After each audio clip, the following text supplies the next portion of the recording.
Alright, sup bros? Gonna make a quick little video for you guys today. Can you guess what it's gonna be? Another Zippo trick. Here it is.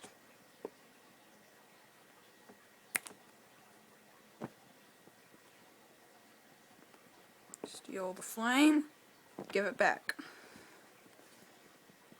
Steal the flame, give it back. Steal the flame.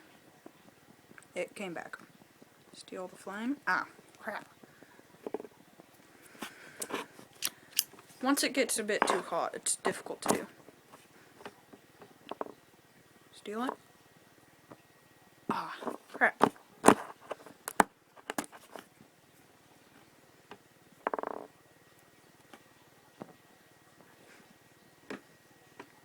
Nice little trick, and this is how you do it.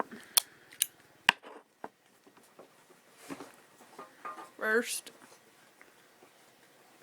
just get this. Oh, I will be making a review on this.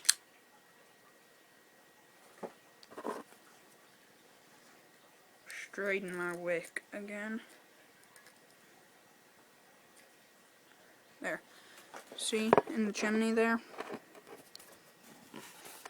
The wick is normally straight up like it is now. Just get an object like a knife or maybe like a Phillips head screwdriver.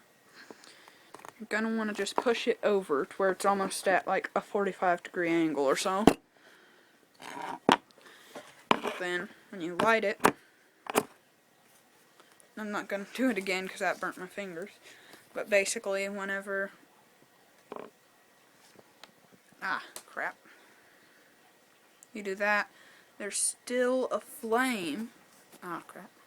It's very difficult to do with the camera.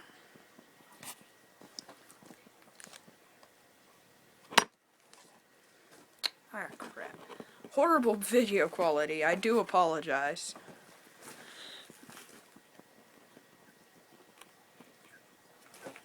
And then look, you can still see the flame, so then you're just giving it oxygen whenever you wave at it, or you snap your fingers, or you breathe into it. Heck, you can even do it like this if you want. Snuff it out, snap your fingers, oh, bad timing. Snap your fingers and jiggle the lighter, and then it'll give the oxygen back, therefore lighting it. Alright, I'm gonna try to stop this video right around 200 seconds. But yeah, there's that video. There will be a review on this knife. There's been faster, but I like it. It's good enough. Yeah, there you go. Quick and relatively easy trick. Bye.